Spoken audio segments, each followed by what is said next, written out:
morning, everybody, or middle of the night, as it were. Good evening, if you are joining us here for this middle of the night live stream. Once again, we are going to be talking.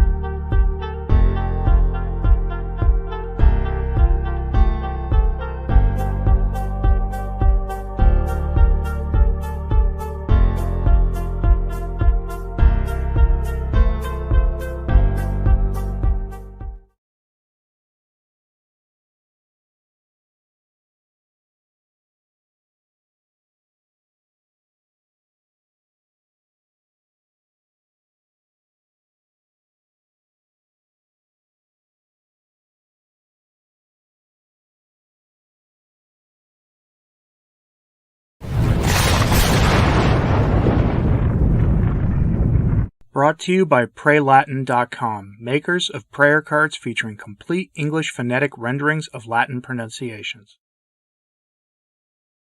All right, we're going to try this again. I hit the intro button and countdown timer you just were subjected to when it was supposed to go live, but it never did. So I just started going into it, and there was some lag or something on the StreamYard end of things. So once again, welcome to the late night live stream. Maybe I'll clip that part out after this goes live and is available to the general public after the after the stream is over. So tonight we're going to talk about a letter from Viganò that I initially recorded all of to play during the live stream, but I'm not going to do that for two reasons, maybe three reasons. The first is that the full text length of it is like 18 minutes long. That by itself is deserving of its own video, which I probably will refrain from doing. And the second is because it's a tad on the spicy side. I did what I often do, use a different choice of a word that means exactly the same thing to communicate the message that he's trying to communicate to people. But the problem you run into with that is, in this one, at least in this case, is that video, it does after a while get a little tedious when you do it a little too much. But also, there's a problem with this letter. And that letter is he explicitly calls out a Catholic media organization that many of you watch, a Catholic YouTube media organization that many of you are fond of. And I'm not going to do that here simply because that'll cause drama. So I'm going to I'll quote when we go over that letter here in a few minutes. We'll talk about it extensively. So if you want to get any questions in now, if you have anything you want to do at that point, do that now. If you have any super chats or anything like that, do that now. Speaking of a super chat thing, if you are a channel member, you do get a free super chat on your the monthly anniversary of when you became a channel member. All you have to do is catch one of these live, which of course is not possible for many of you watching this on the replay later. So thanks for those of you watching this on the replay later. I will attempt to test my internet out here in the coming days with a during the day live stream. We'll see how that goes. I don't know what day that's going to be yet. I like to time those to days where I do a video and it doesn't do as well as I'd like, just for keeping YouTube active reasons. But good morning to channel members Petra Miranda, Mary Woolley, Pascal, and of course Miriam in the chat. Is there any other channel members in the chat?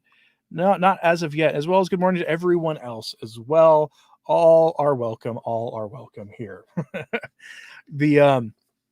So today we're going to talk about, of course, that Viganò letter. It involves the Texas Carmelite nuns, which I will be upfront with my bias about.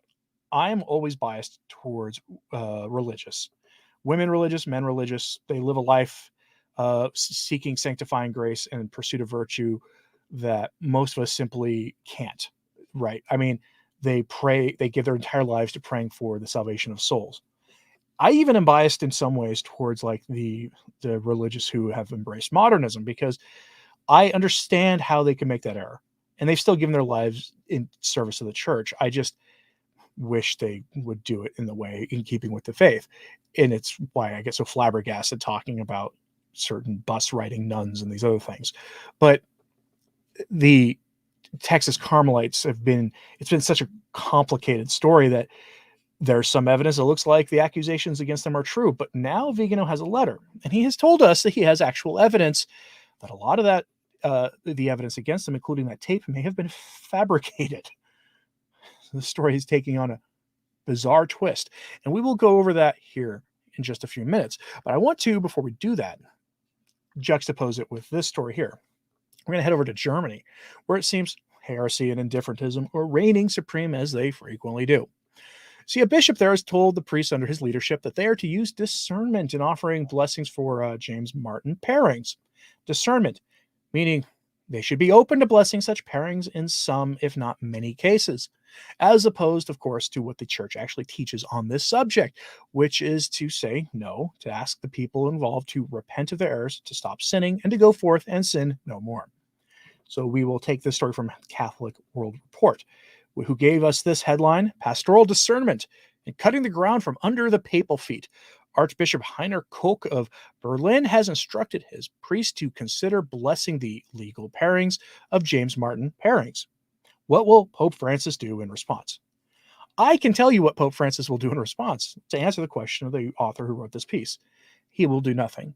Now, for those of you who are used to me putting the words on the screen for these things, those aren't pre-produced videos. I haven't figured out how to do that with the live streaming software here. I would love to be able to do that, and at some point I'll figure out how, because most of the really big channels I watch, when they do live streams, they're able to bring up images all the time.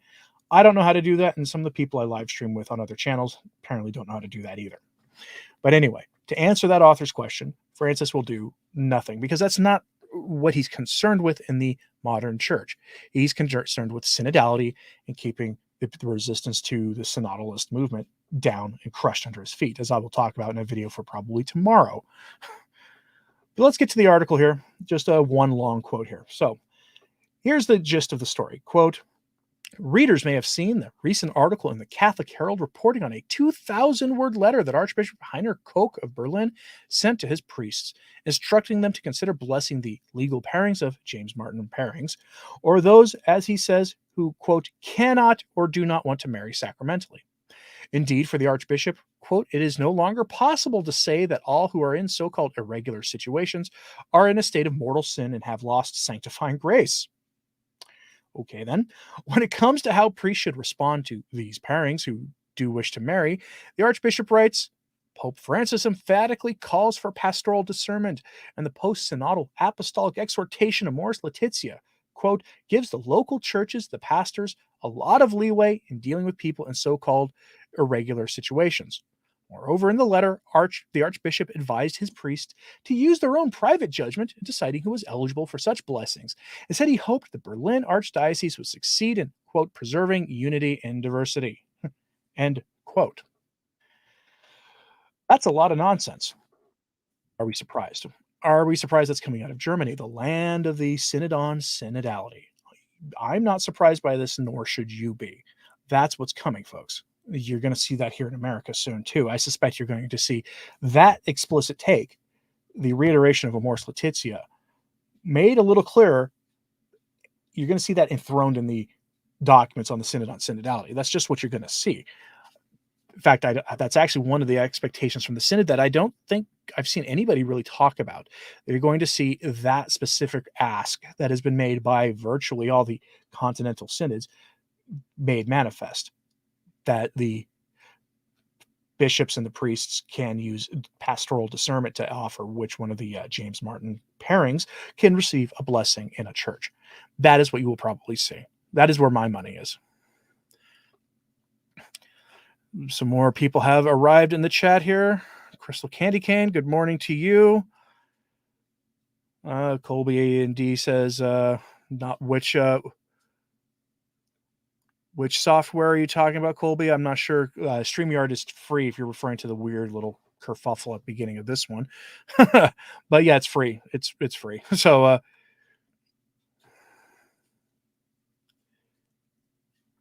Stephen Loftus, I will disagree with you emphatically that Vigano has been wrong on everything. He hasn't been wrong on everything. Sorry. He's eccentric, yes, Colby. I will give him that. But in general, are we surprised that that Amoris Laetitia is being brought up a lot these days? I'm not surprised by that at all. Amoris Laetitia is weirdly being almost forgotten about in the last few years, given everything that happened in 2020, the Pac Mama debacle, all of it. It's one of those things that I'm not surprised by, that Amoris Laetitia has almost gotten forgotten in light of that, but it's like the most important document that Francis has released, other than that, maybe Laudato Si. And Amoris Laetitia was almost like the inflection point in the papacy, because before Amoris Laetitia, you saw a lot of the people you're used to watching now who were defenders of the current order of things in the church. They no longer defend things. That was the often cited point when you saw the shakeup at Catholic Answers. Patrick Coffin was there before at Catholic Answers before Amoris Laetitia. You saw people go from defending things, the mental gymnastics we still see in some quarters in defense of Francis. You saw that a lot more before Amoris Laetitia than you do now. And so I'm not terribly surprised that we're seeing that. But why don't we shift over to Vigano's letter, because it's fascinating. Again, I had the entire letter for Vigano recorded for you to play during the live stream, but it is, again, really spicy. And he does call out a specific Catholic YouTube news organization that many of you watch and hold in high regard. That organization has taken a hostile stance to the nuns, and Vigano explicitly calls them out in the letter, and he does so by name. And I'm not going to read the full letter, partially for that reason, because it will just cause unnecessary drama, and I try not to cause drama between Catholic YouTubers. It's just not worth my time. And if you want to read the letter in full, it can be found at Catholic Family News, and I have already put a link in a show notes post at returntotradition.org, so it's already live there for you to read. I'll give you the highlights of the letter here, though. His argument is rather simple. Bishop Olsen broke secular and church law in his handling of the nuns' case. That is what Vigano says, and he outlines what he said, how he means that. And he has evidence that the nuns could not have possibly done anything that they were charged with by their bishop, specifically the mother prioress. And he has a letter from a doctor who is knowledgeable in the case and knowledgeable about the things that the nun was going through, explaining how that would not be possible. Even that recording would not be possible. That her confession was essentially coerced out of her using a time when she was under the influence of medication to get her to say outlandish things. And he even goes in and says he thinks the tape may have been fabricated entirely. So let's go over that now. First, Vigano makes several points, but I'll just go over a few of them here. He alleges that the recording may have actually been tampered with. Here we see the points relevant to the accusation. He actually makes like 8 or 9. I'm only going to go over a few of them. Again, because a lot of them get into things like secular law and some other minutiae of canon law. You can read the full letter, again, posted at returntotradition.org. So, quoting his letter, though, quote, Olsen has abused his role as diocesan ordinary, interfering in the jurisdiction of a monastery sui juris that is exempt from his jurisdiction and directly subject to the Apostolic See. As an aside, what that generally means is that there's canon law in the church that governs how these religious orders are governed, and that they're not under the normal jurisdiction of a bishop, that they have their own entire sort of canonical jurisdiction, just process they go through, and that Bishop Olsen doesn't have jurisdiction over them, and he was interfering with them before he was given special jurisdiction by the Vatican. Let's continue. This took the form of a persecutory, intimidating, and seriously defamatory action against Mother Prioress Teresa Agnes, who was accused, without any investigation and without hearing any witnesses, of having broken her vow of chastity by sinning with another person, which Olsen only later identified as a priest from another diocese. Point 2. The second very serious violation is that Bishop Olsen disclosed to journalists the recording of the alleged quote-unquote confession of Mother Teresa Agnes during the preliminary phase of the civil trial for defamation brought by the prioress against the bishop. This was a disclosure that the judge should never have authorized, especially since it had not been subjected to any technical verification to ascertain that it had not been tampered with. In that circumstance, the magistrate was called to evaluate whether the Arlington affair fell within the competence of the civil or ecclesiastical courts. He was not charged with collecting alleged evidence of guilt for a canonical offense, evidence that was collected in violation of both civil and ecclesiastical laws by extorting a confession from a nun who was physically and mentally exhausted due to repeated surgical interventions and heavy pain-relieving treatments, such as to jeopardize her ability to understand and have free will. We skipped to point 8 here because he goes over a lot of canonical things, but before we do that, one of the things he mentions, and we'll go over in the letter, is that one of her interrogations came like right after her surgery, like the same day. That should not have been done. It doesn't matter. Like the secular authorities would probably not have done that, let alone church authorities. But that was done here. That should have invalidated anything she said there, because it was on its face. It's just ridiculous. Point 8. The 8th violation consists of manipulating the recorded disclosure to the press during the court hearing. It emerged that the recording was cut and adjusted by Olsen so that its contents would confirm his false allegations. It should also be remembered that such a recording, by the way in which it was obtained, violates the protections of the accused because the bishop did not provide a copy of recorded transcript and did not give a copy to the accused. That recording is inadmissible as evidence both in ecclesiastical and civil proceedings, not only for a purely procedural matter, but because the witness was not able to testify, because she was physically and mentally altered and subjected to very strong pressure from the bishop. Even Sister Frances Therese, the assistant nun of the prioress, despite being able to understand and retaining her free will, was put under pressure by the bishop and induced with verbal violence to confirm the, quote, confession that the mother prioress, in the delirium induced by medication, had confided to her. Everything that has been listed so far took place before Olsen's appointment as papal commissary. These are serious violations of canon law and crimes punishable by the state of Texas, such as defamation, dissemination of sensitive information, abuse of power, trespassing on private property, and seizure of electronic devices. End quote. Now, there's a couple issues here. Of course, the reason that the judge dismissed this is the same reason you've seen in pretty much any case involving religious, and it's that the judges, wherever you go in the country, really often say they have no jurisdiction to intervene in anything involving the church. Now, the problem here, of course, is that until he was given his appointment as papal commissary, he didn't have jurisdiction, canonically speaking, but he was still involved in this stuff anyway. That will probably not withstand scrutiny in Rome, of course, because we know what's going to happen there. But I have he also presents this rather key letter here, and it is a letter written by a doctor, a actual medical professional that explains everything. And here I have that pre-record for you if we can get it to here to work, and I'll just let the recording play for you because the letter is incredible. If it's true, if everything you're about to hear is true, then the entire case against the mother prioress is extremely suspect. As I mentioned in the beginning of this statement, I was personally given the letter that Dr. Robert E.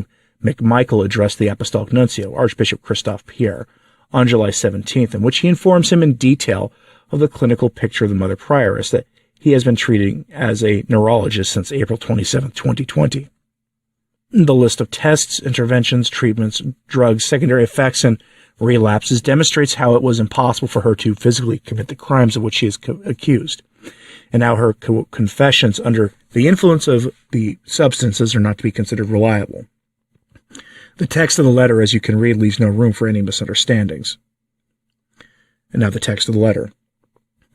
Bishop Michael Olsen found Reverend Mother guilty of committing adultery with father name redacted, a priest in another state.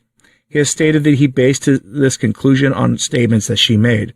The relevant time period is the time between her seizure on November 15, 2022 and December 23, 2022.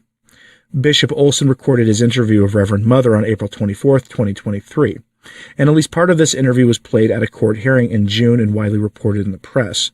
During the month of April 2023, she had been to a doctor or hospital at least 5 times before this interview. She had surgery under general anesthesia on April 21st and had been back to the hospital for complications of the surgery the morning of April 24th. Bishop Olsen interviewed her later on April 24th. At this time, she was ill. On April 25th, she went to the hospital again and her feeding tube was replaced under general anesthesia. In my opinion, she was not mentally or physically capable of meeting with Father Redacted to engage in adultery. In view of her medical condition and impairments during November and December 2022, her statement that her brain just got really messed up is accurate. My opinions on this matter are medical in nature. In my opinion, Reverend Mother Teresa Agnes of Jesus Crucified did not commit adultery. In my opinion, she was not in full possession of her mental faculties, at least from November 15th, 2022 until December 23rd, 2022. In my opinion, the decision to find her guilty of adultery was mistaken given the physical and mental impairments that afflicted her, as well as her high level of dependence on her caregivers.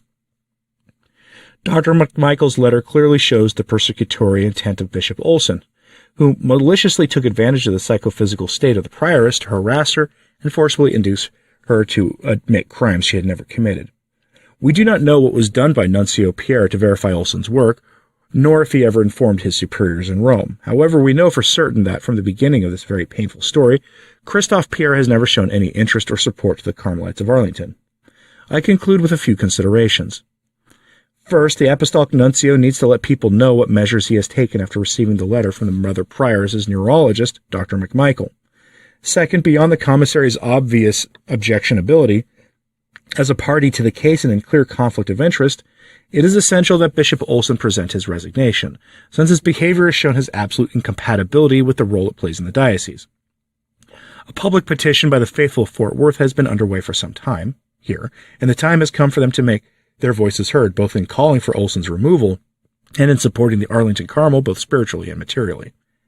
Third, given the multiple crimes committed by Olsen and the very serious damage that has resulted from it, mainly to the Mother Prioress as secondary to the whole Carmel, I make an appeal that a good lawyer can offer pro bono legal assistance to the nuns in the civil case that they will eventually bring against Michael Olsen, Bishop of Fort Worth. And that right there is the letter, and then his near concluding statements on the matter here. I do have a little bit of a hang up with this, and that's him calling for Bishop Olsen to resign is a little over the top, I think, here. And he does act as if it is a cut and dry case that Bishop Olsen violated secular law as well as canon law. Now, having been a former apostolic nuncio, he would be an expert in canon law. He should have greater knowledge of canon law than I do, and then that most people watching this should. But calling for him to resign is still, I think, a little over the top and may undermine his case here.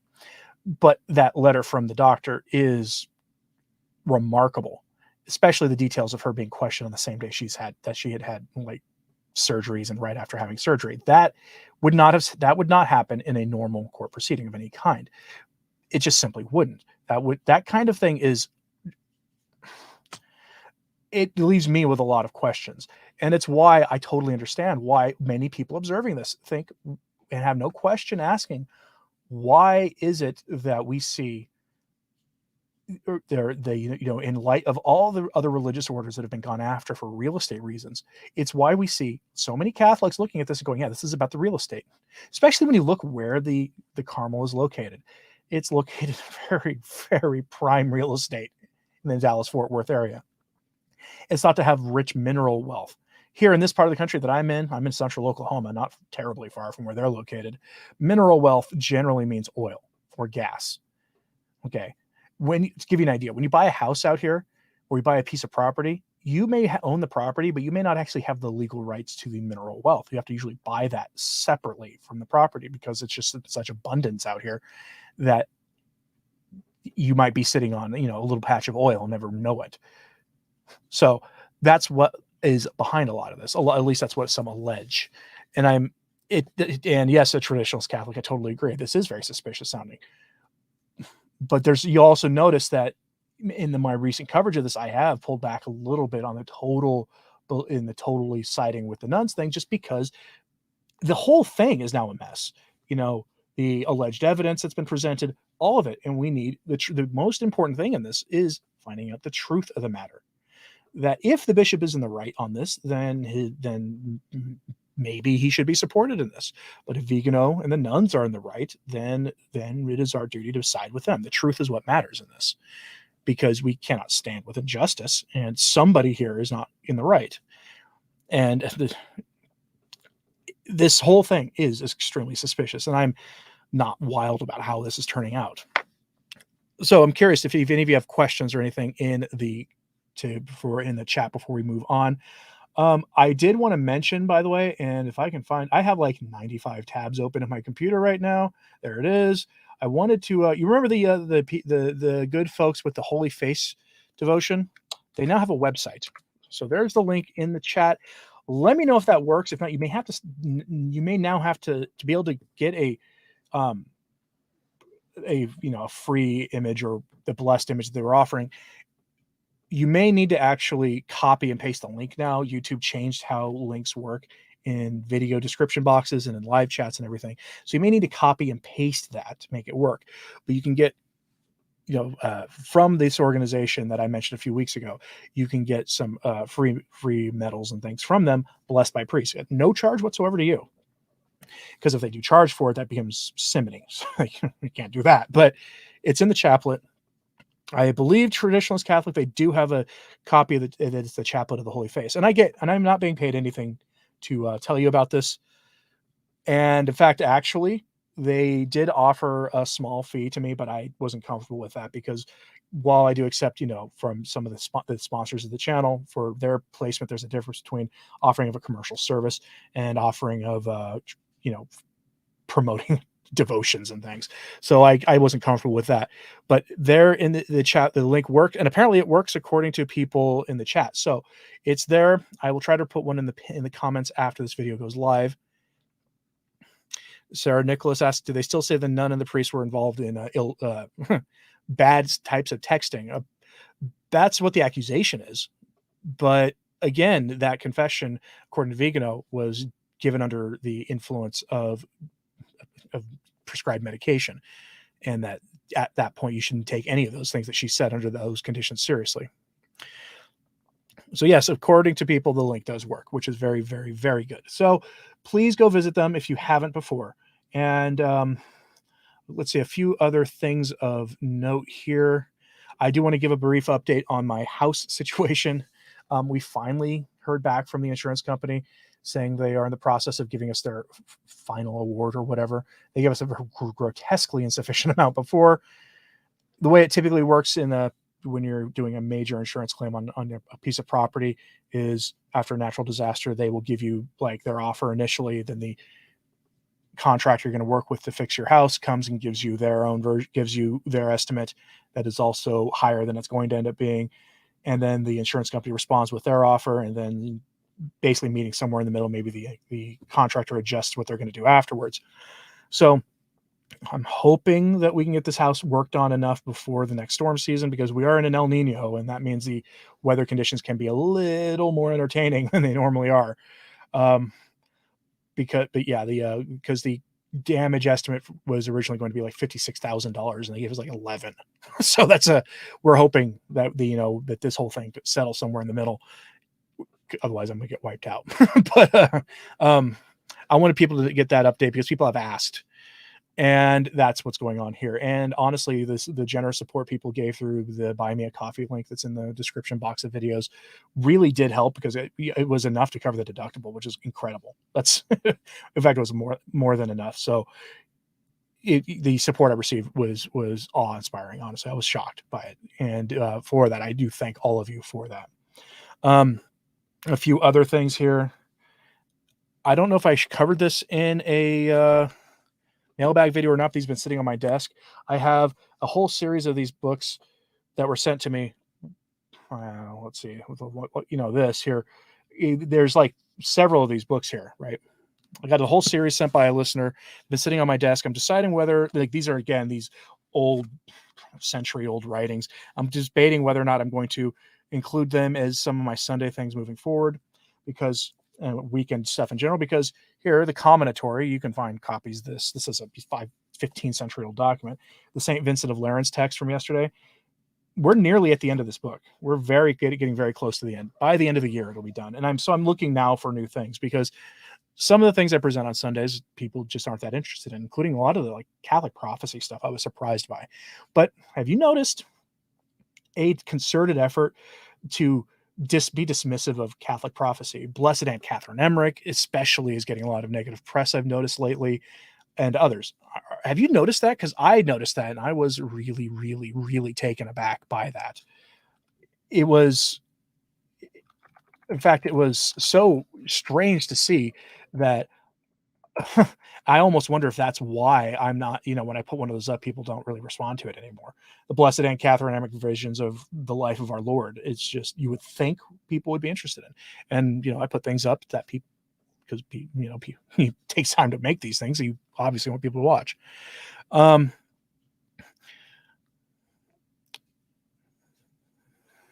And one other thing,